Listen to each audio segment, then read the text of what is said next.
Hello and welcome to episode 58 of Snap on This, a Marvel Snap podcast. This week's secret homework, share a favorite toy or collection. I'm your host, LaurenWhatevs, here with my usual fabulous co-hosts. First up, it's Ben. How was your week in Snap? That's me. My week in Snap was pretty all right. And keep it snappy. Keeping it snappy. Well, after last week, when I was so sure that Jim Hammond was not my kind of card, although I was pleased to see that he seemed like a real card to me. Like 5 minutes after, okay, we did play some Ravens Watch after the recording, but then like immediately after that, I was like, I don't know, everyone's having so much fun with Jim Hammond. I'm going to get Jim Hammond. So I got Jim Hammond, and now Jim Hammond is my best friend, and I only play Jim Hammond now. That's all I played in Deadpool's Diner. Worked pretty well. Been playing it on ladder. I'm up a bajillion SP. It's just, it's a very cool deck. It's called Jimmy Eat Energy, like the band Jimmy Eat World, except with energy, because Jim Hammond responds well when you have lots of energy. He doesn't strictly eat it the way that a Havoc would. So like maybe it's a little bit misleading. I don't know. I didn't think it through that hard. I thought it was funny. But the cards, you may be curious. You may be wondering. The Hood, Kitty Pryde, Jim Hammond, Human Torch, Merlin, Hope Summers, Luna Snow, Wiccan, Cosmic Ghost Rider, Blink, Enchantress, Galactus First Steps, Giganto. You may be saying, Ben, those aren't the cards you usually play. And that's true. They are not the cards I usually play. That's a high curve. Yeah, the cards I usually play in this deck are Merlin and Hope Summers. End of list. Everyone else is way outside of my wheelhouse. But as I'm looking at the deck now, I see I have an inked out Merlin, and I'm like, that's new. This week, I was lucky enough to get 2 ink splits, which used to be a lot easier. I finally got Scream in ink, and it only took a year. So that's really cool. And, you know, to be fair, Scream is a card that I don't play No, I play a ton of Scream. How has it taken a year to get an inked one? Character mastery is how. Not their finest work, I will say. But wow, that Deadpool's Diner, that was fun for me for a bit. Until then, I don't know. I reached a point where I don't know. I guess we're going to talk about it, aren't we? I shouldn't say too much about Deadpool's Diner. But you know what I will say? We can talk about it some here. That's fine. That's what I did this week. I've got a more important thing to mention, and that is today is the very special day. I did make time for the podcast because I do have my priorities right, but oh my goodness, it's Hades 2 launch day 1.0, baby. That's very exciting. It's lots of fun. I'm having lots of fun. The game's a real full ass game now. More story stuff, lots of new things. There's a new version of Lucid Game. It's pretty good. You don't have to stand in the cast to get the blue stuff anymore. So that's what I'm seeing, because I started a new file. So like that's the big thing I noticed first. I'm like, Lucid Game rips now. So that's that's the deck I played, and that's my week in Snap and other stuff. That was snappy. During intermission, which we usually cut out, you know, because of the nature of intermission, I'm going to have to queue up Hades 2 so it's downloading on my Switch for the rest of the show. I haven't played it for several patches, so there will be lots of new stuff. I did get to the surface when, I don't know, what is it, like the second or third boss there? The Harpy lady? Okay, that's only the second boss there. That's as far as I ever got. That was quite a while ago. Wait, the third one is like a pirate ship thing? No, the pirate ship the second one before Eris still. Okay, that's as far as I ever got. Did you get to Mount Olympus at all? Did you meet Dionysus or Athena? No, nope. All right. Wow, you got a lot to treat yourself to. I do too, because I've mostly been playing fresh files for the past few patches. So I'm excited. Lots of late game stuff for me. All right, unpack. Host 3, but just because of the order we're doing things today, not for any other reason. Also in alphabetical order. I don't know. Sorry. How was your week in Snap? And keep it I was third chair flute in high school, so like, you know. Yeah, so we're going in order of our flautist chairs. Ree. I've never played a flute in my life. I played the saxophone. You think maybe you'll be a prostitute just to pay for your lessons? You're learning the flute. Ladies wouldn't pay you very much for this. Looks like you'll never be a concert flautist. No, I don't even That's the know expectation when you're unemployed. There's no vacation. No one cares. No one sympathizes. So you just stay home and play synthesizers. What is that? That sounds familiar. Is that Tom It's Inner Cardi? City Pressure by Flight of the Conchords. Oh, it's Flight of the Conchords. Ree would know that. I was like, parody song started playing in my head, but I hadn't put it together yet. Yeah, they're the West End Girls parody for sure. All right. Well, what might be our messiest transition to date? Ree, how was your weekend snap? And keep it snappy. No, I am sad because like I probably won't play Hades till I rebuy it. I got it for my B-Day when you could only get it for PC because I was streaming more then, and now honestly until I rebuy it for like console, because like computer is more for work for me, console is more for gaming. So you'll enjoy. I'll get there. Okay, I think like a lot of us spent a lot of time in Deadpool's diner, for which we made out like bandits, like nachos, right? So first, pretty early in the week, I hit the meter refill. I never ran out of bubs. Pretty quick, I just got into always just snapping 3 times. Just for the nachos. And once you saw that you could get a rotating shop of borders, that's what we're doing. I know a lot of people got the emotes too. I only got one because I only rarely emote, only when I'm playing friends. And the one that popped up, then I'm like, I would use that as the domino dice roll. I'm like, I could foresee using that. I love that one. That's the only one of the 10 that were available I already had. It's a good one. So, I honestly felt like this felt like such a win for them because coming out with these borders, it was like hitting a treasure dungeon and like or something, right? Like you're just like, how much can I like drag out with me? Like you're like can't even walk. You're like over encumbered. Like damn, I put all my stats into charisma and intelligence instead of strength to carry my spoils.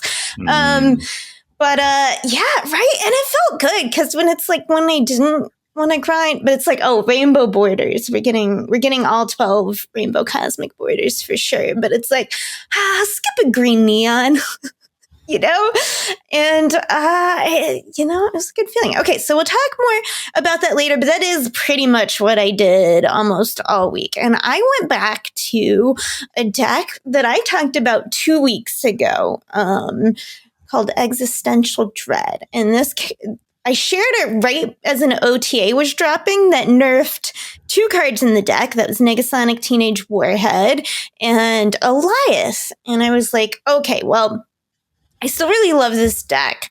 I'm going to try and make some subs. Plus, it's like, I think that was the auto deck. And it's like, it's time to, make the deck my own, make it a little homey around here. Switch out the curtains. So, like, I was like, for sure, Negasonic has to go. Not because she's a bad card at 4, but because the deck requires a 3 in that slot. You want all the 3s because you're trying to hit your Wiccan bullshit. Because it's a deck, if you would recall, it's a Galactus first steps deck, and it runs Quicksilver Domino as the only 1 and 2 in the deck.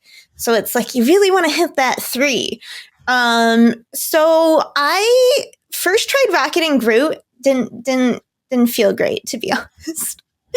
Yeah. Where I settled eventually was Cassinova.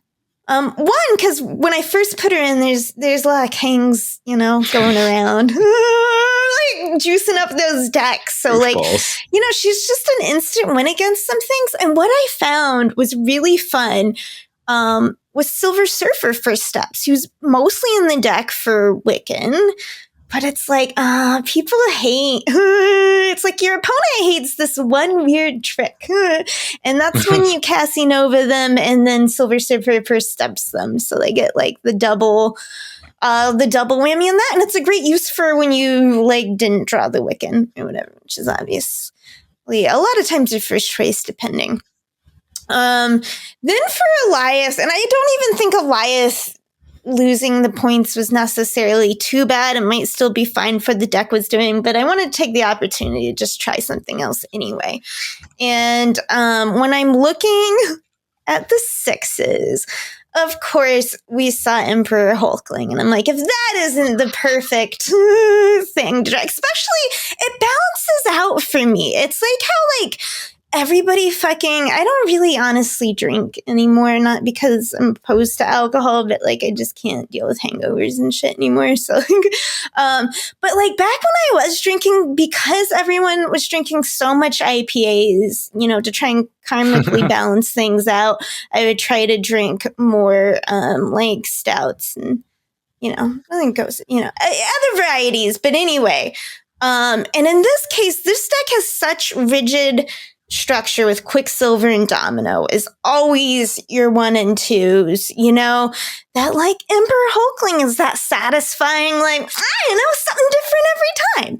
Occasionally, yes, an Infinite, but so many times now, like a Gore or like, just other cards that are super great. Hulkling gets better with every great 6 ability that he's comes the best out, he's ever been. Oh, I have won the game with Hulkling Heimdall. I've won it with Hulkling Galactus. I've won it with, plenty of Hulklings. So that's a good time. And Copycat's still a gem, to be honest. Okay.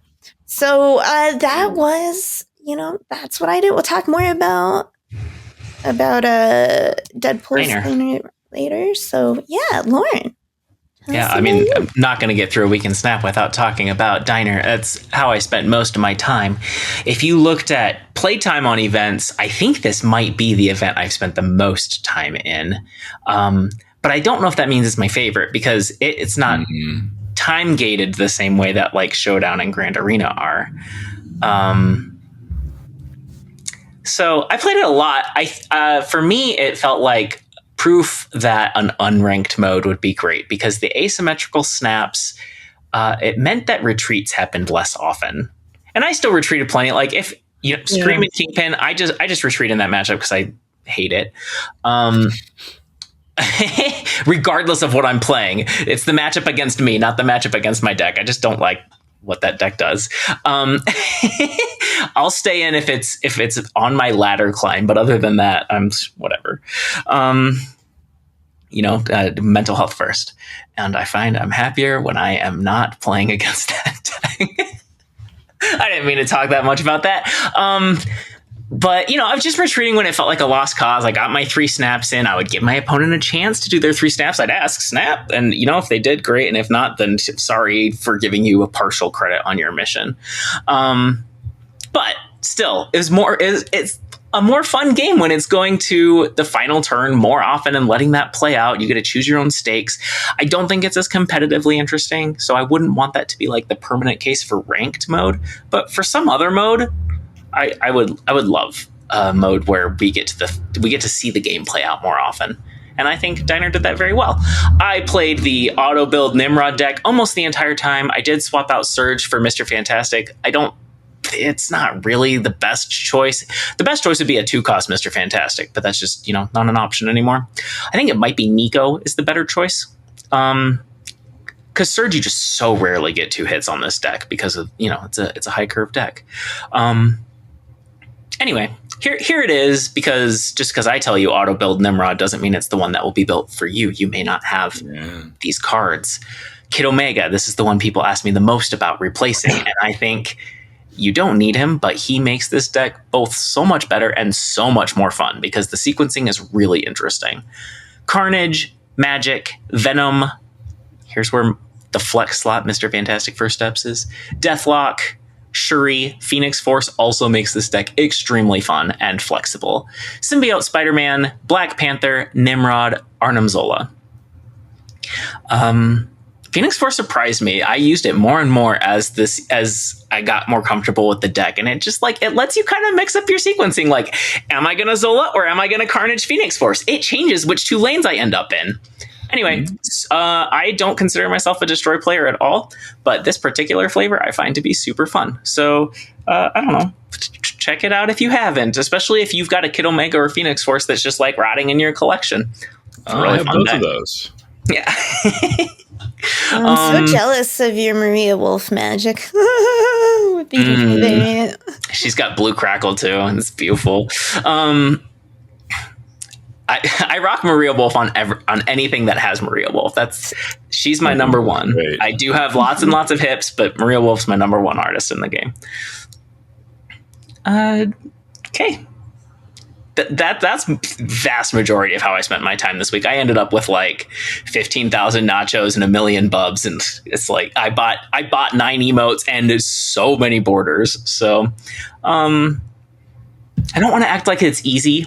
I know that there are players who are going to run out of bubs or who are going to struggle to make it to the top table. But once you got there and had a comfortable cushion of bubs, yeah, I was just snapping turns 1 through 3 every single time. Okay.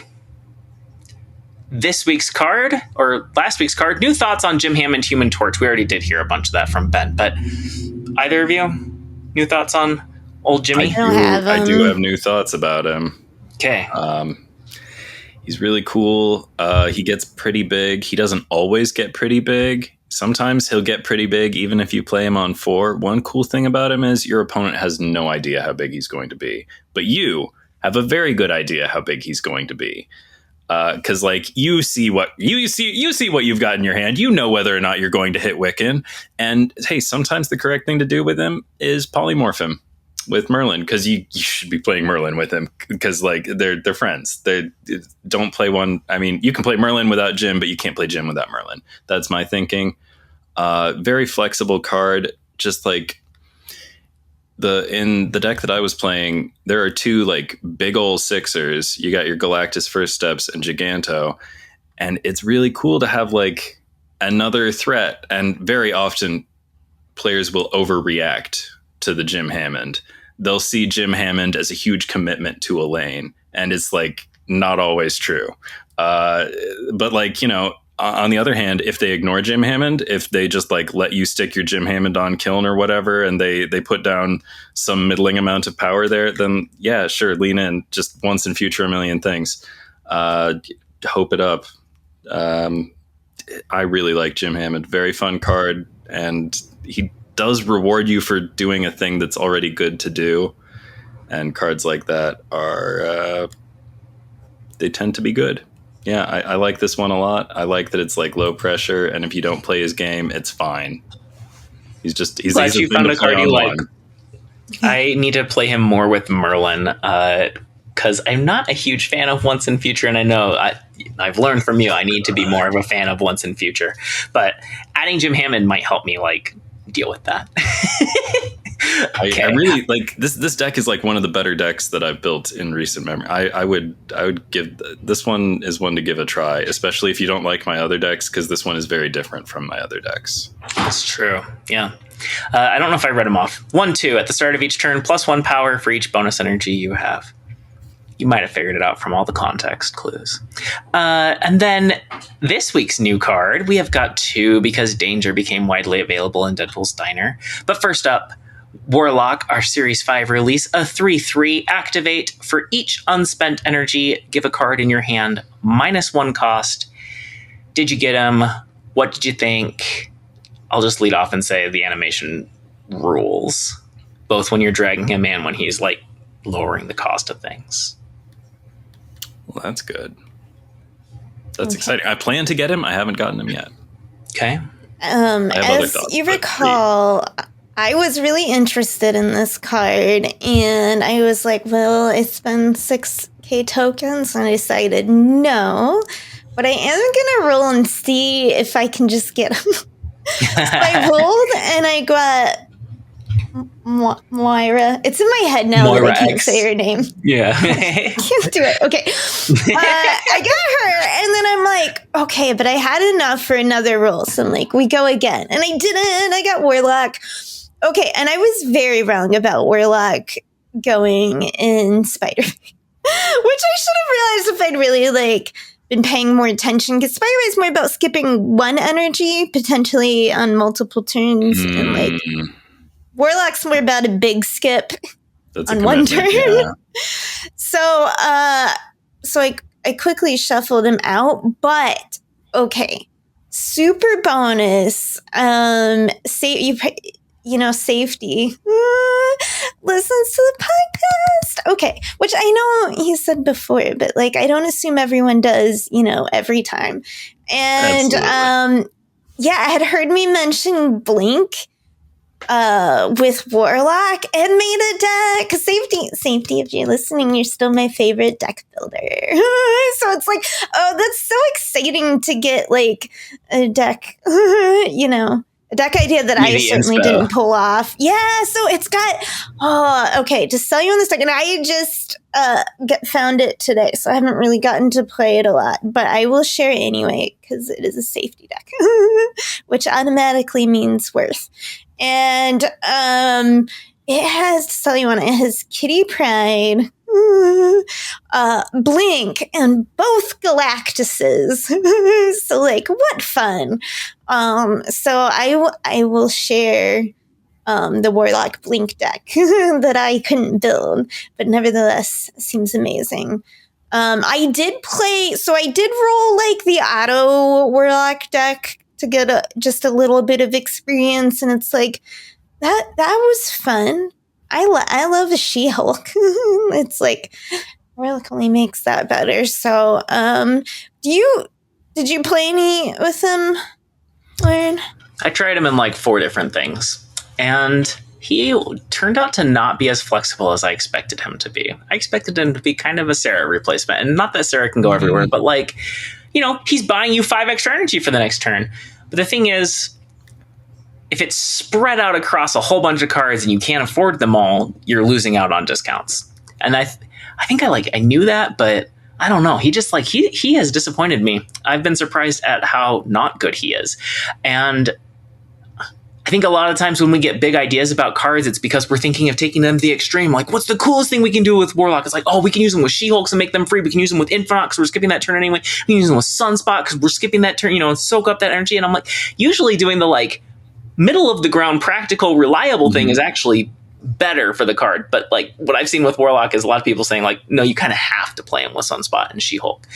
And I don't think that's true. I don't think all of those are in Safety Blade's Blink version of the deck, but most of the decks I've seen people succeeding with Warlock in are using Sunspot and She-Hulk. And I think there's more ground to explore there, but it's just he is kind of slow. You have to have him out by turn 4. You have to fully skip your turn 5. And there's ways to do that differently, right? If you have Jennifer Kale out and Warlock out, that's a 2-card combo. But you could skip turn 4 and get a 5 energy discount. I don't know. He does skip cards that are down to 0 energy. So I was doing some cute things with Prodigy or Moon Girl, or I've seen people doing stuff with Black Swan, where it's you make your ones cost 0 first, and then you make sure that the other discounts go towards bigger cards. I was that's cool. Cute, but the more you demand on a combo, especially a card that has to come down so early, I don't know. I've been kind of disappointed by him, but hopeful these 3/3 stats, there's Second Dinner was worried about something, and I'm wondering if it's maybe Jocasta. It's Jocasta. Yeah, that's my big take is that maybe this card is not feeling spectacular to people right now. That's sort of what I've been reading from what little information I take in from the community, is that people are dissatisfied with Warlock. And I think it's kind of a Wiccan situation. I think this card just hasn't hit yet. I think it will hit eventually. I'm going to pick it up just on confidence that this is a good effect. It will be good at some point in some context. And by the end of the month, that's my feeling. Yeah. Hitmonkey stuff that I tried and played against was very effective when it worked, right? that lets you dump even more stuff. I was able to play like Hitmonkey and Absorbing Man and Mysterio. That's kind of cool. But you could also just do that with Sarah. Yeah, I am excited. Once I do get Warlock for weekend missions and stuff, I'm excited to try the safety deck and maybe even cook something myself. But I don't know. I think it's a sound investment, though. Whatever ends up happening with it. And then the 2000 Nacho Prize from Deadpool's Diner. She'll be a Series 4 card in 30 days. Danger, a 4/6. Activate, destroy an enemy card here with less power. I'm assuming we all got her. Have you been able to use her yet? Not even once. I played her a little bit. I rolled the auto deck, and it was that like Fenris Wolf Gladiator kind of stuff, that like cheeky nonsense.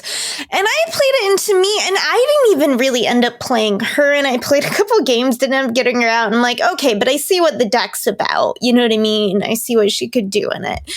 And I thought it was cute, but it wasn't exciting to keep playing at the moment. And I got the same vibes, honestly, as what everyone was saying with Warlock. I was like, she'll be a much better card when Jocasta is out. She's the kind of card that just honestly, like, just having her in for one ability doesn't feel very good. Like, you need to like double up or do something else with it, So that's the vibe I was left with for it. Yeah, it's interesting that they like have this balance consideration now with Jocasta, right? Like Warlock and Danger can't be too good on their own because they're going to be scary if they get too many procs. I've played a bit of Danger. The main place I've played her is Safety Blade's Danger Idiots deck, which is end of turn control deck, rocking both Stardust and Thing First Steps, 2 cards that I estimated low on. Danger she's fine. I most of the time she's ended up being like a 4/8 or a 4/9 for me. But, one of the times it was an Evolved Misty Knight, so that's probably a little bigger than that. And one of the times it was a Wong before my opponent could use it at all. Something that happened to me was getting hit by Omega Sentinel, and then Danger does nothing because she has negative power. So that's a scary interaction on that one. You can still kill a Hood. You can still kill a Hood and give your opponent 3 power. Yep.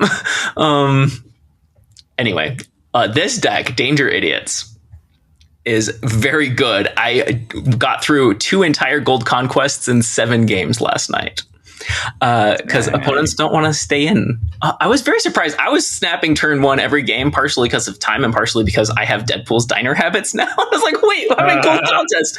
But everybody was snapping back. So I was like, cool, we can blaze through this. I thought this was a Proving Grounds thing, not a gold conquest thing. But yeah, like an Ultron deck versus Stardust or a Doom 2099 deck versus Stardust. Like, I have to concede a little bit. Like, I think I already have said before, but Stardust is better than I thought she would be. And she probably still is, even though she got hit in the OTA.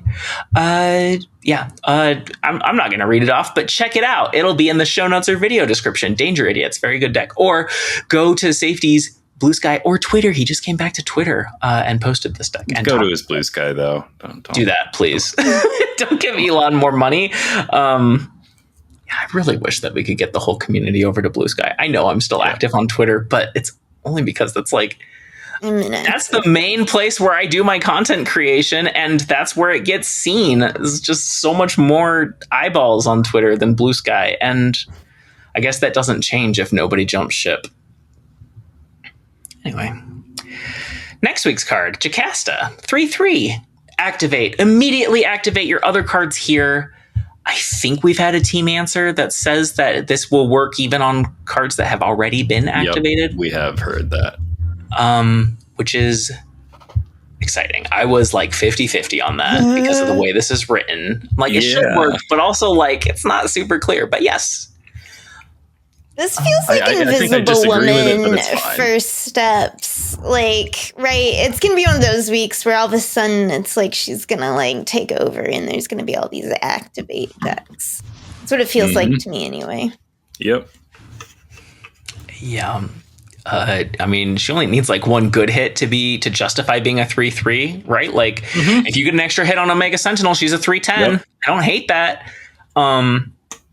But even better if you can hit 3 things, right? Or stack up multiple Jocastas. Like, the cool thing about doing the double Omega Sentinel thing is that it almost like has like it almost makes your opponent be playing a shitty tribunal situation where like you take the top off the biggest thing, and then you take the top off whatever the other biggest thing was, and like none of their lanes are good anymore.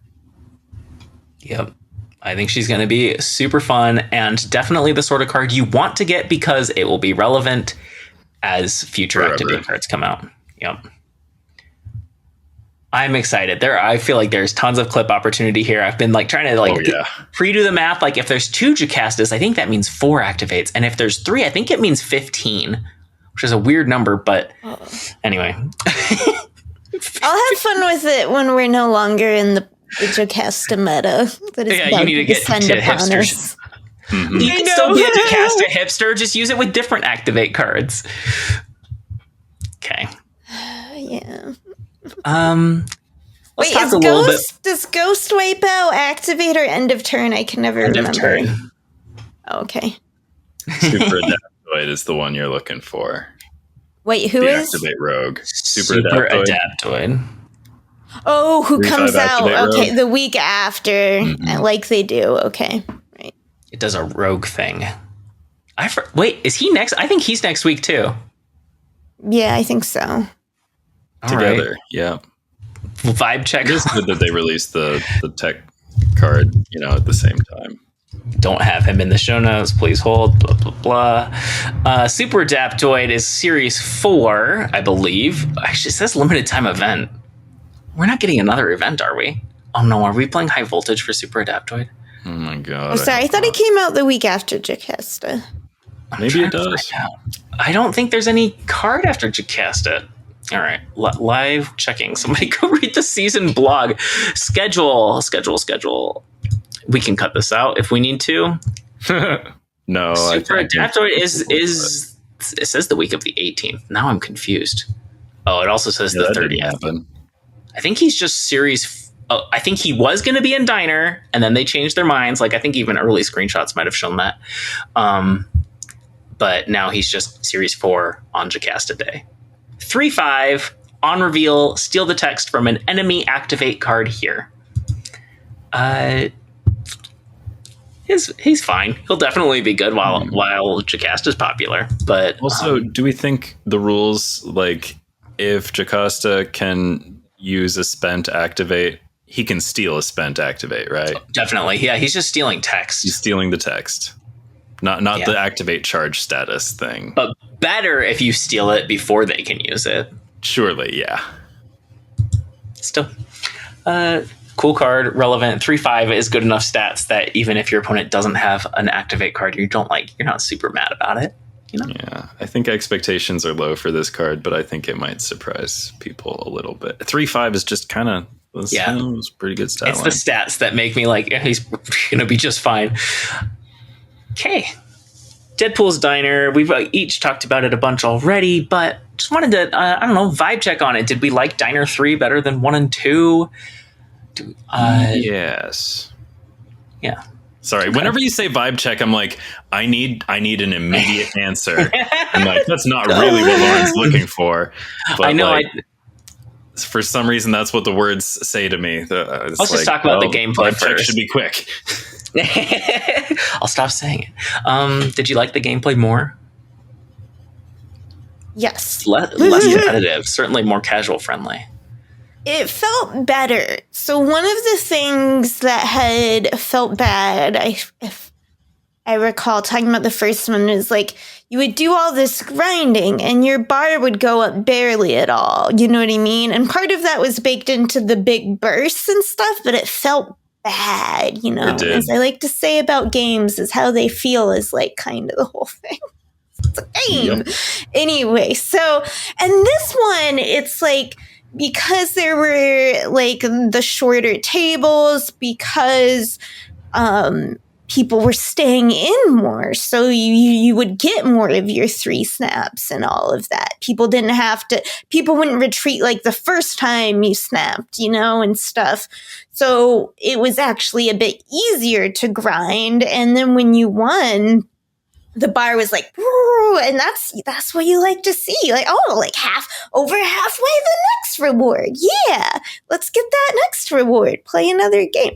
I feel like, I mean, just anecdotally guessing, this has to be one of the most played modes just because it was so generous and because people wanted to come in and get those orders for cheap, get emotes they missed. He said, I only got the one emote because I'm just not a big emoter.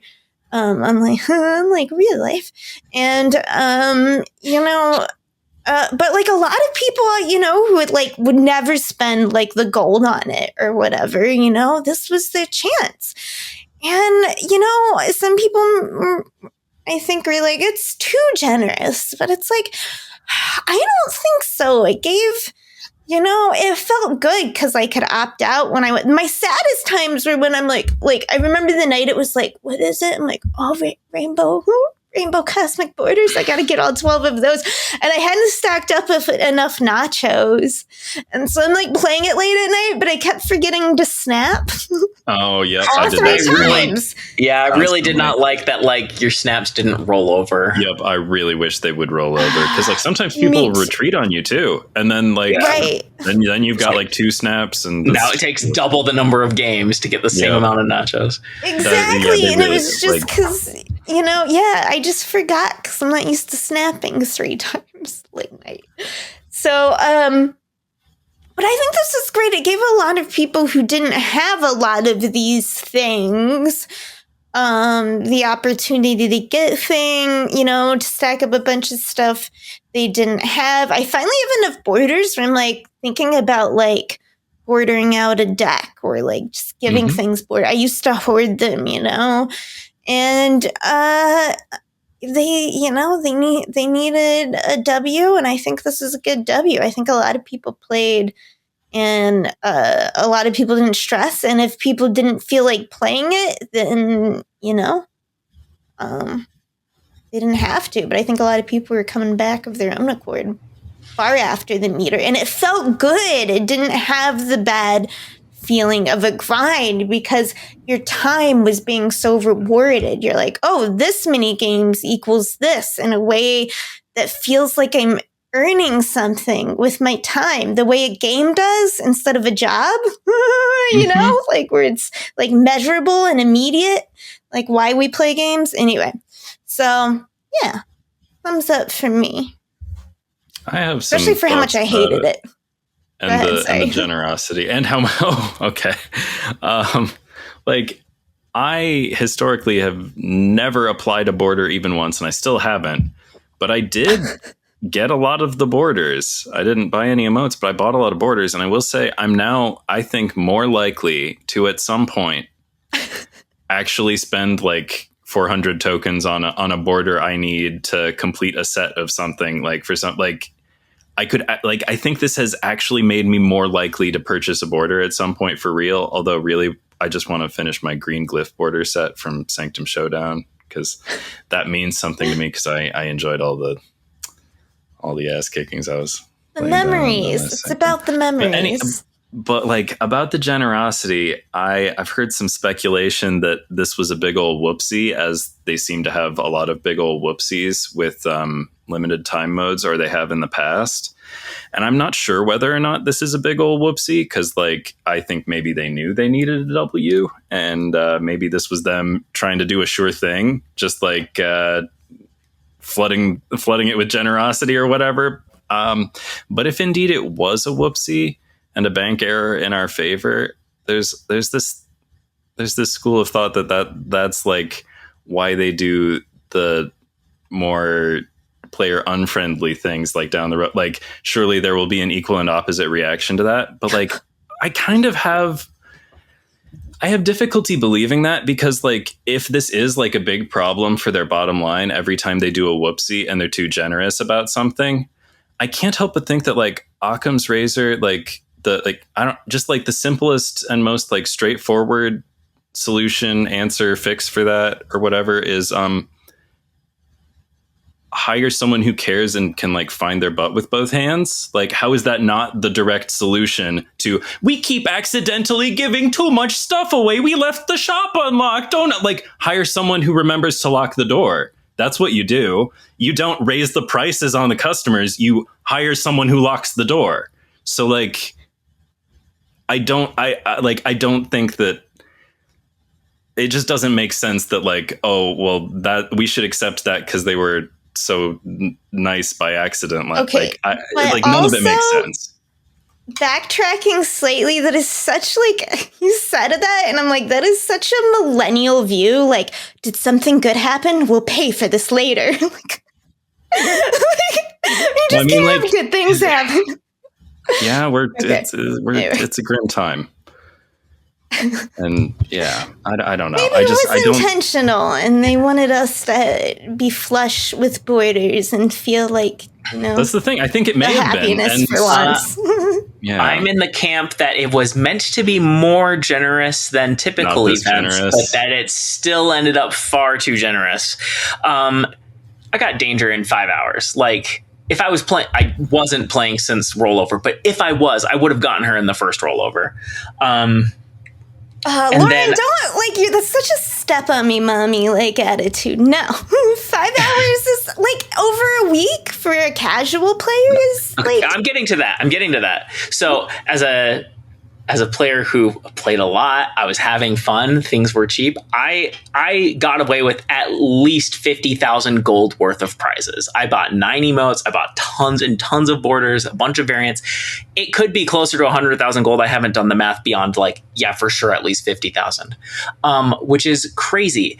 And I've heard people be like, well, yeah, but it's not breaking the game because it's all cosmetics and not like cards. And yes, but how are they going to motivate me and excite me for the next event? Like, they're doing these once or twice a month. And if I'm so flush with borders and I have every single emote, like that doesn't work indefinitely.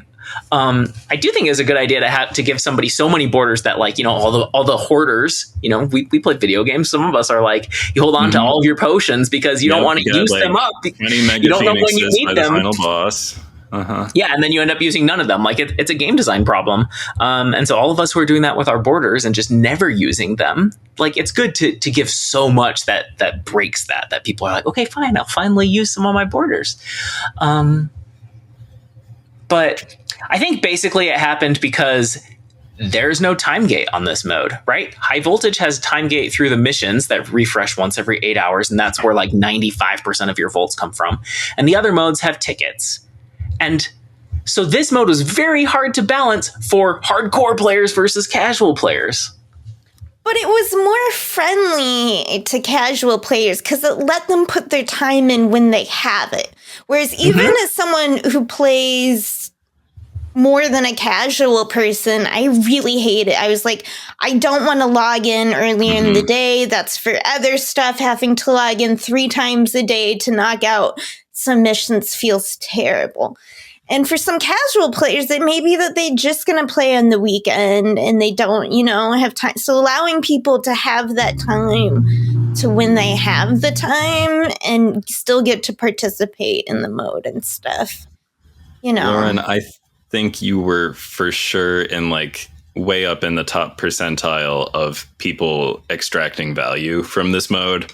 Yeah, I mean, like I ground out some board. I played like a surprising amount to myself, but I still left so much on the table. And I think that like the casuals were not getting all that much gold worth of it. And also like these are like free things that you get that like maybe you never would have spent on anyway. Like for me, that's certainly the case. Were those 9 emotes. There were some of them I really wanted. I've wanted Miss Minutes before, but not 2,200 gold. Much did I want it, So like I don't really know how much they were bleeding on this.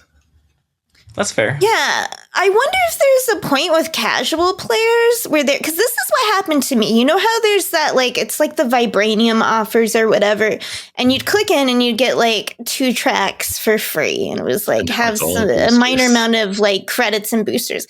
And they gradually over time started cranking that down, and you would only get 1 track, and then that track was only, boosters. And then the boosters like halved. And it finally got to the point where it's no longer worth it to me to click in to vibranium boosters. They found that point where it's like, I don't fucking care. You know what I mean? Like before I would get something, and now it's like this pittance. It's like, there's a point where they're looking at you and they like drop a penny and they're like, pick it up, and you're like, okay, I have some dignity. Like, I have a shred of respect. Yeah, and they found that point, and I wonder with the limited time modes, they were so tuned to like the harder, the people who play more than casuals. Enough casuals were just seeing it and being like, it's not worth participating at all. Like with the amount of playtime I have, and like I said, even though this. Like, sure, let the hardcore players feel like, hey, we got away with something.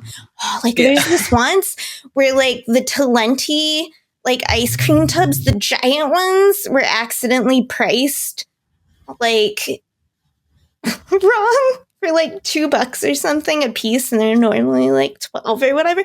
And they had to, like, honor the price. And I walked out like, I got away with something, and it's like, let people do that. That's fun. It feels good. It feels good to feel like an imaginary, not realistic at all pirate, like a fantasy version. So, and then let the casuals feel like they can get that meat or maybe get a couple borders, like, all right. So I feel like I've shared enough of your point. No, I loved it. I did like you said how you felt like you were actually playing games to earn something. I did really like that. And I don't think it needed to be as generous as it did. I would have still felt good if I was having to play 2 or 3 games for a border instead of just 1. Or, me. 15 games for an email. That would have like made me reevaluate. So I think I would have been frustrated. I probably would have gone for 1 full set of borders, but I would have been frustrated with myself for doing it. I agree. Still would have been so much more generous than past game modes. Past game modes where I feel like I grinded the heck out of them to get just the card and just the credits. And then there's a pile of cosmetics sitting in the shop that I'm not going to get because I'm not spending money on the game mode and I'm out of my limited resources. I did like being able to actually buy out the cosmetics. I just don't know that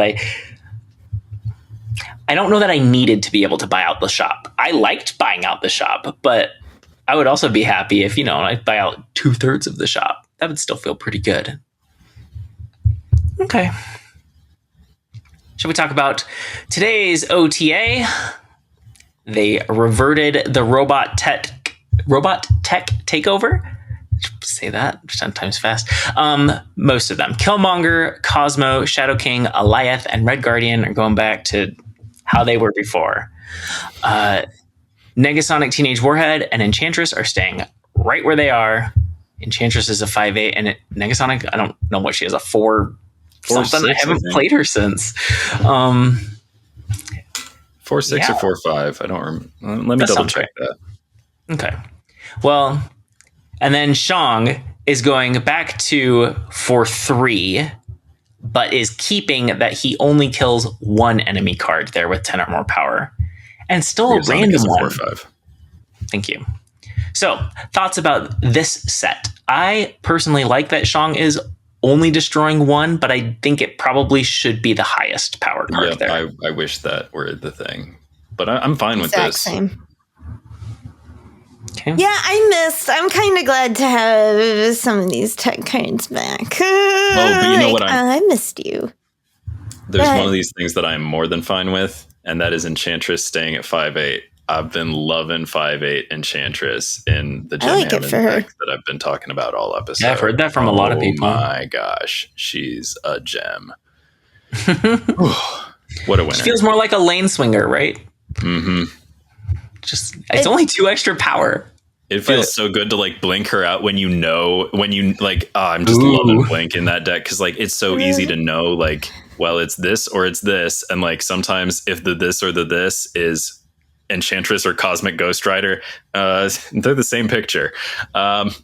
Yeah. Oh, blink is such a cool card and an Enchantress friend. Wow, play that deck I talked about. God damn it, it's so much fun. I will. Any of these that you wish they didn't change or they would change again? I agree with Negasonic. 4/6 Cosmo. Oh, really? I don't know. I'm just not eager to see him back at 3/3. I was like, are people sure that he wasn't worth playing at 4/6? They should think harder about it. I don't know. Maybe it's true. I just I don't know. I'm curious. I liked a world with less Cosmo, but like I don't play a ton of tech. I play a lot of things that get eaten by tech. What were you saying about Negasonic?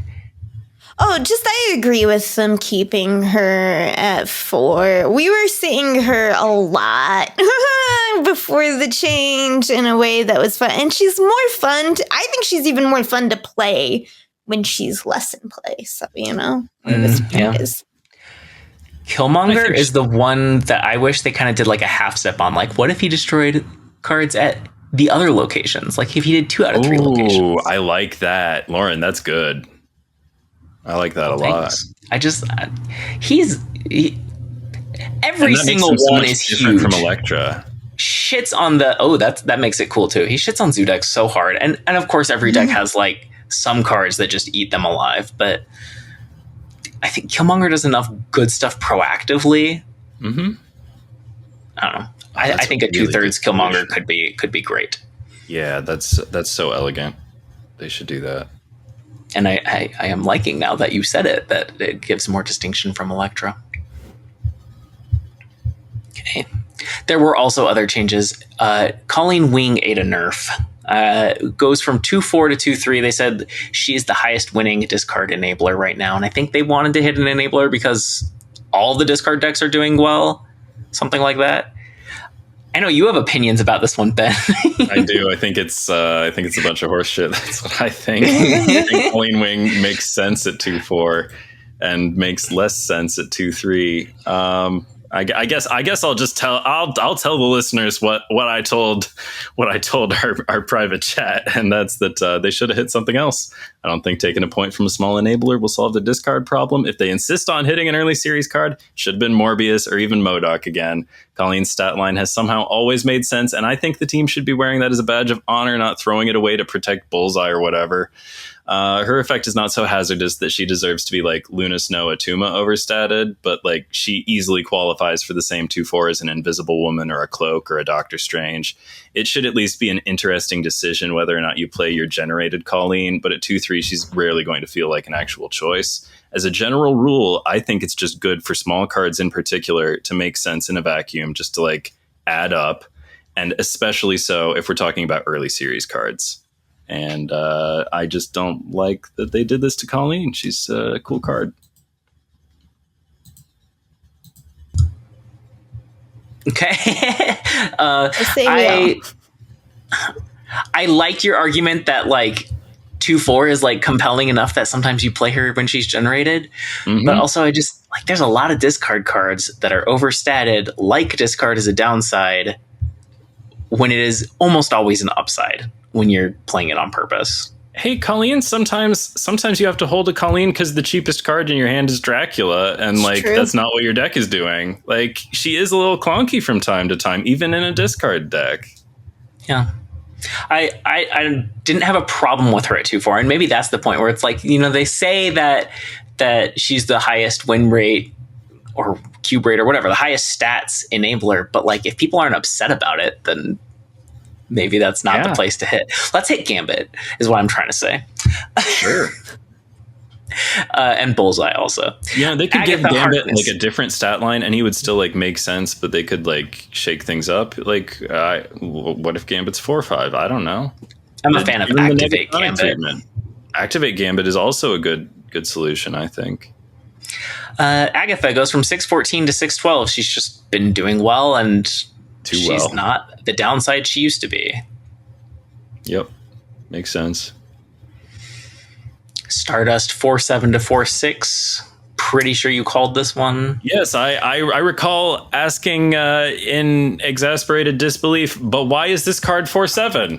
I think I was saying that before it was even in our hands. Yeah.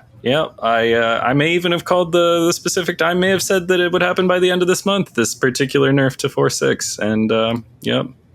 So congratulations to all the people who believed in Stardust, and yeah, she was pretty good at 4-7. Probably still pretty good at 4-6, just not as not as many people believed me as I would have liked, but I do feel a bit vindicated.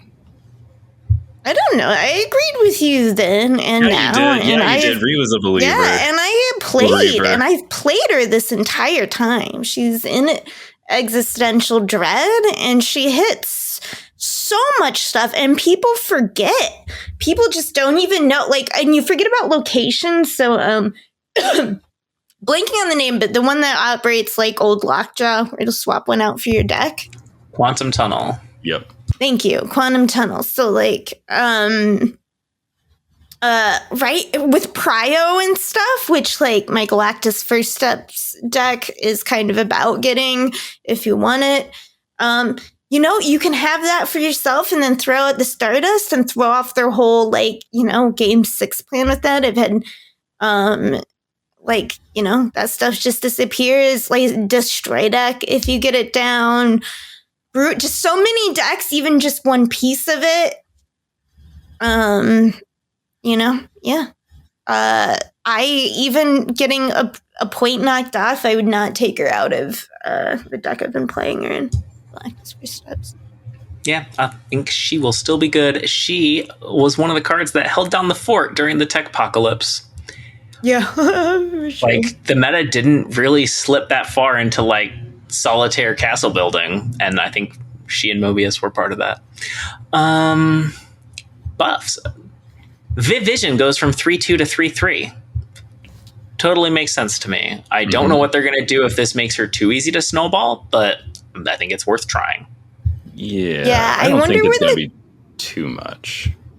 The tipping point. I also still been playing Viv a lot because I just really like her. Yeah, I keep returning to Surfer because the Surfer deck kind of became the party buffs deck, and because they'd combined enough. And I've been playing with other stuff too. I just try, and she has felt like I wish she was just a little bit better.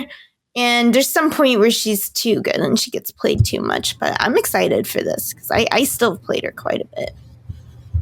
That's cool. And it's a good thing to see, that they need to buff a season pass card. Because we know there's been so many times that it's the season pass card was too overpowered and they had to there's a nerf it. Memory bias on that though, because we've had bad ones too. Black Swan and Esme Cuckoo, and there are they miss high and low. Yeah, right? I feel exactly. Esme Cuckoo wasn't even bad. I think she just shouldn't have been the season pass card. That's not a season pass card design. I don't think. I agree with that. Yeah, I think Esme is an all right card, just not the right card for that job. Dormammu goes Black 7. Swan was a stinker. Oh my gosh, I forgot. Yes. What a non-card probably the worst season pass. Yeah, I think the most egregious example. At least since Public. I don't know about the older ones. I think Miles Morales was one, and probably not super good at the time. Dormammu goes from 7-10 to 7-12. Love to see it. I am not threatened at all when I see Dormammu. Of course, I selfishly wish they would change this so that he worked with discard again. That was super fun, but I know that's not the fantasy of the card. They want him to be a flavor of destroy. So buffing him a little bit seems like a good way to do that. I also don't want to see him everywhere, so I'm glad if he's a little underpowered. Yeah. Dormammu is one of the cards that I don't own, so I have no... I'm not benefiting from this, but I think it's good and appropriate that Dormammu should be 7-12. That's what I think. That's right. Destroyer goes from 616 to 618. They just keep upping this guy. Yeah. I like It feels needed. I play like one of my 2 destroy decks. I am a bit of a destroy player. My Gundam deck, it has been feeling like weaker. So and destroyer feels like, 2 weeks, because the whole point of destroyer is usually that you can win a lane with him alone, or almost, that, and just like an unbuffed Nimrod or something maybe. So like this will be good. I'm excited to test it out because my deck's been feeling weaker as time goes on. And who could have seen it coming? Awesome Andy goes from 2-1 to 2-2. A decent card. He's now a 2/6. But a very good body to upgrade. Probably good enough to play with Jocasta now. Maybe. Yeah. Maybe. I don't. I'm still kind of. There are only 12 cards in a deck. Are we sure? Are we sure we're making room for this guy? I don't know. We'll see. Lockjaw goes 2-2 to 2-3. They were surprised that he didn't hit at the 2-2. And they also, I think they mentioned about using him with Jocasta and seeing how that goes. I'll say that I agree. I'm also surprised that Lockjaw didn't hit at 2-2. I thought that like just the fact that the price of Lockjawing one thing was lowered to 2, I thought that would have been enough to get him into decks. I tried putting him into a deck recently. I think I don't remember what it was. Maybe it was a Bastion thing. I don't remember. But yeah, I thought that 2-2 Lockjaw would have been good enough, and I think that 2-3 will get people more interested, and we'll see some Lockjaw stuff, especially part of the problem. It's like not the power. It's that like you can't act. Like with before where it would just happen. You could pair it with Wasp, right? You could get it out in one turn, get out Lockjaw and something to do it, and you could do that. I don't know, that just felt like it opened more avenues for you, and now it's always going to happen the turn after, and for some reason that's just a big detriment. I agree. Although I do think it's a cool it's a cool trade-off that you can do it on a different lane now. So that's true. Fair. I think I would take the instant one in one lane over activate in any lane, but still. Yeah. And then Mystique, I think this buff is so cool. Buff nerf is so cool. It's 3-0 to 3-1, and they finally said something about Mr. Negative, and they're like, Mystique is being played basically only in negative, and this hurts her in negative and buffs her everywhere else.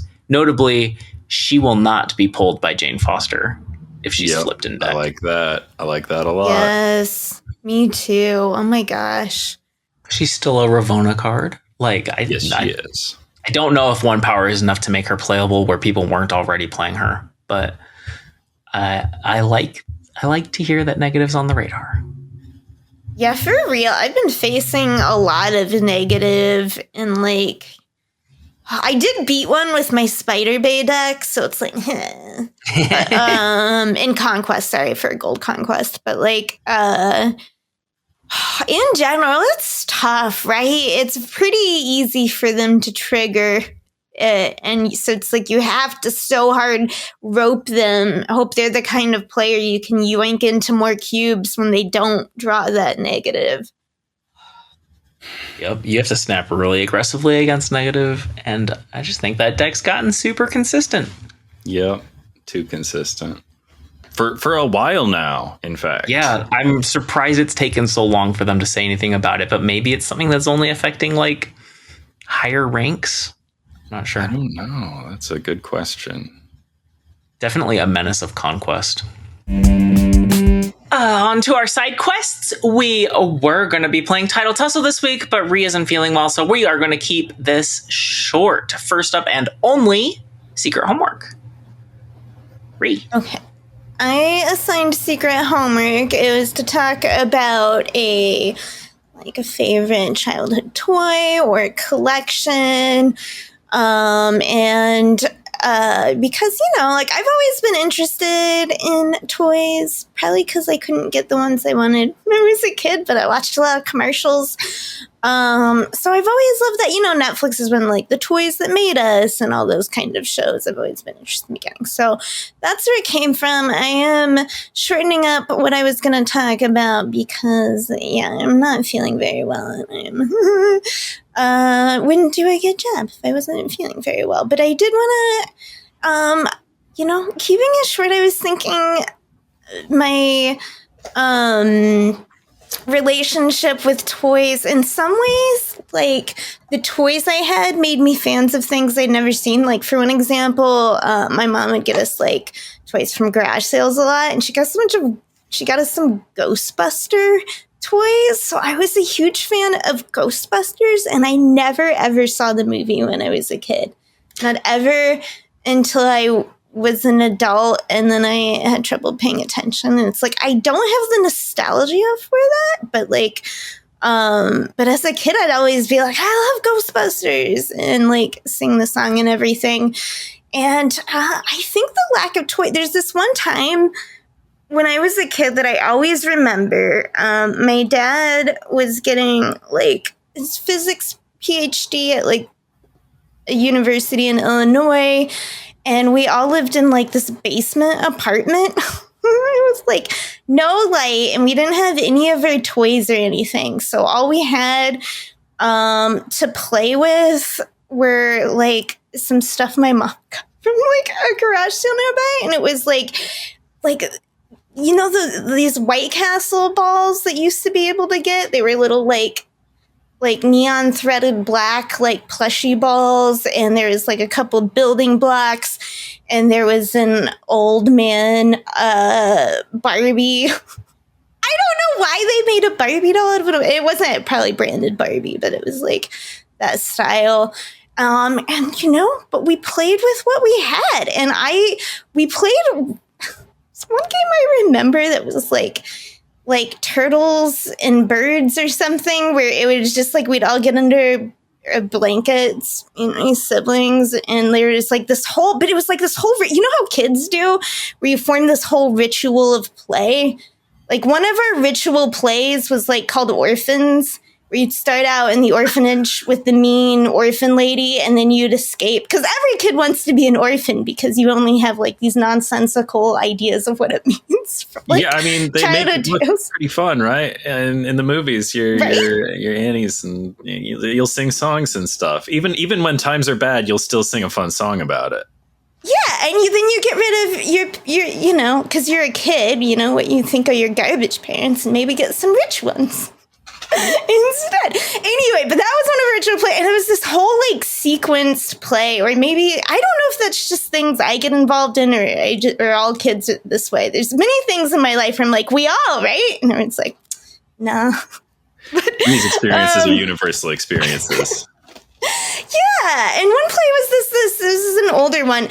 Man, so when It's Always Sunny, there's this game like Charlie, if you the show play, and where they're like under the blanket, and I'm like, I'm like, this is bringing back childhood memories.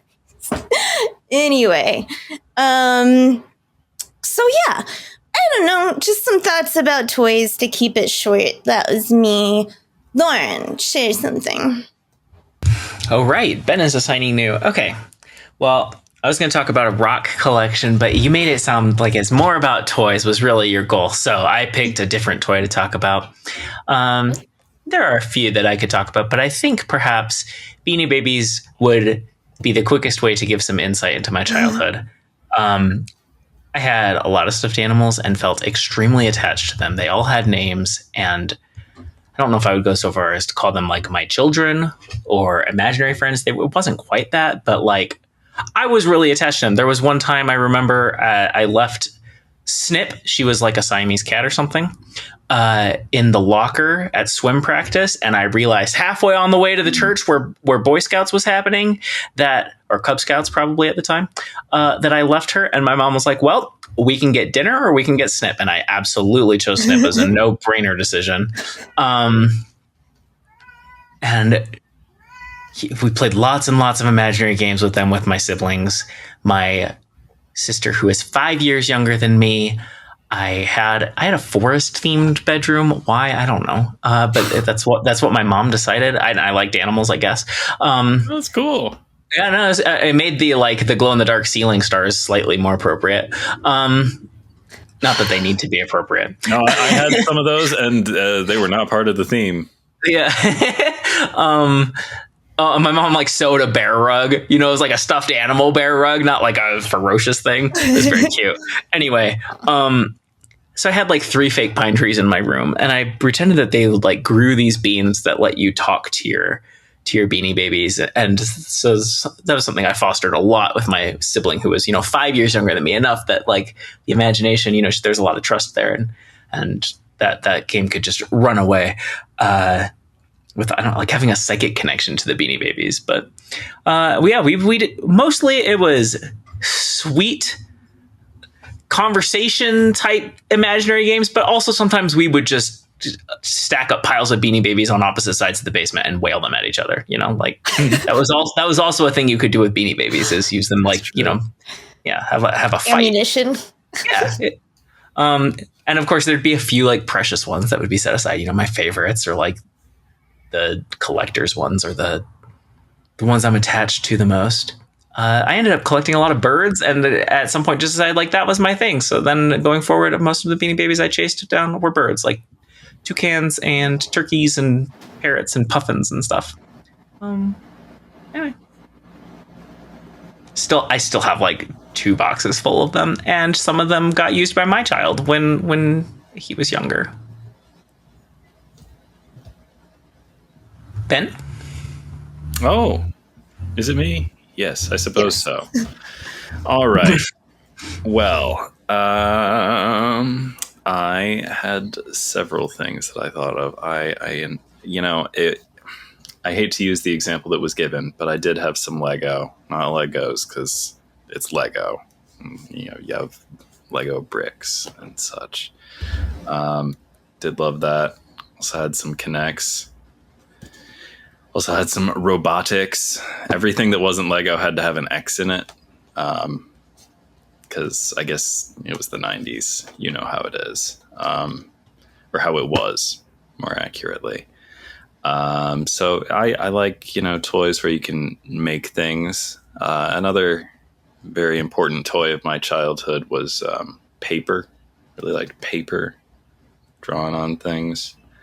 You could take me anywhere if you let me bring some paper and a pencil or whatever. I'm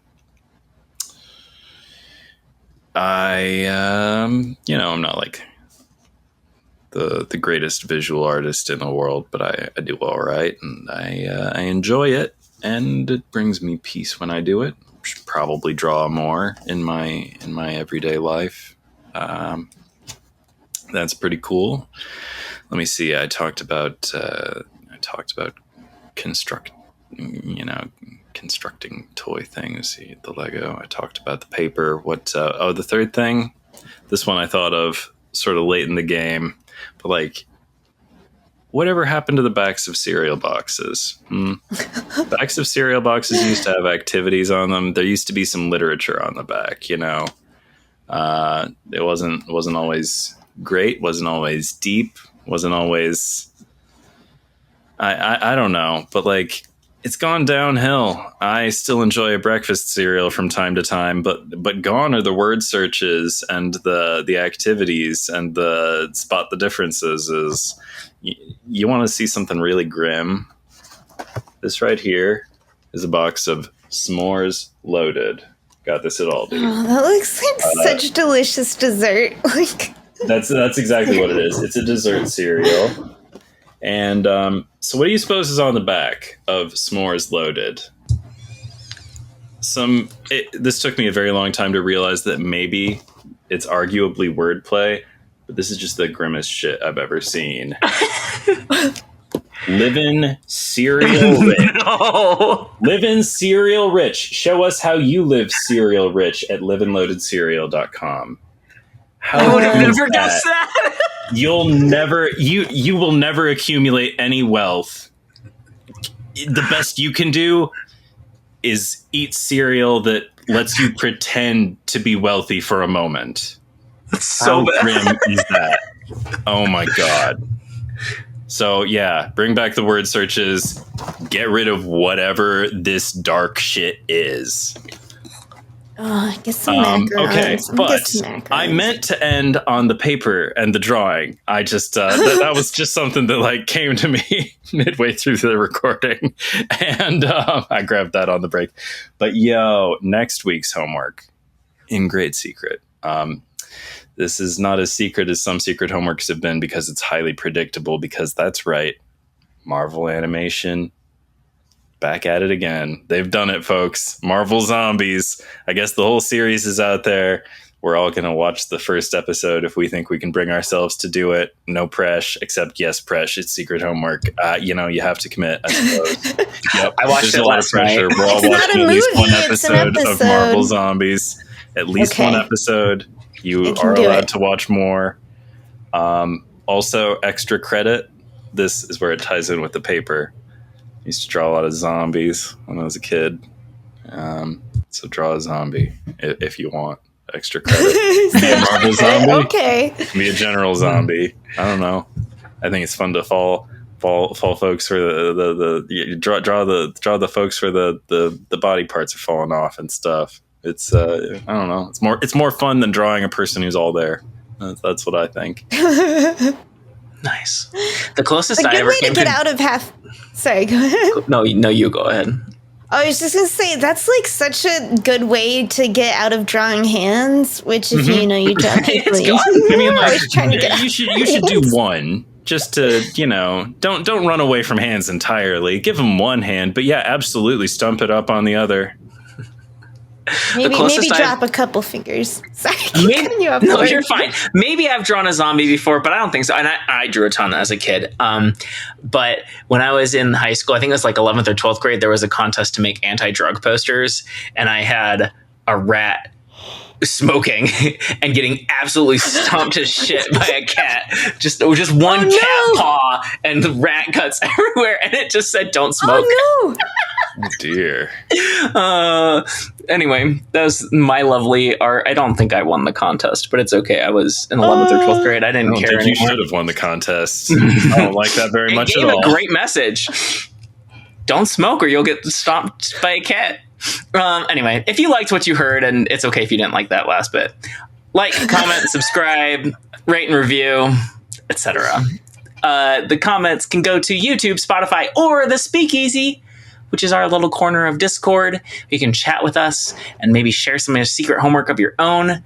It's just a little complicated to get there, but the instructions are in the show notes or video description. We're proudly part of the Snap Judgments Network, where you can listen to other great shows like Snap Decisions by Joe every Monday with guests. I'm in conversation with him right now to come back and be on. I think it would be my 5th time on. It'll happen. I think it got some new branding and some new segments. Check it out. If you haven't before, or if you haven't in a while. Anyway, next week, not only are we going to be watching Marvel Zombies, but we will be ranking the cards from the upcoming Marvel Zombies season. So that's always a fun episode. Check it out. Same Snap time, same Snap channel.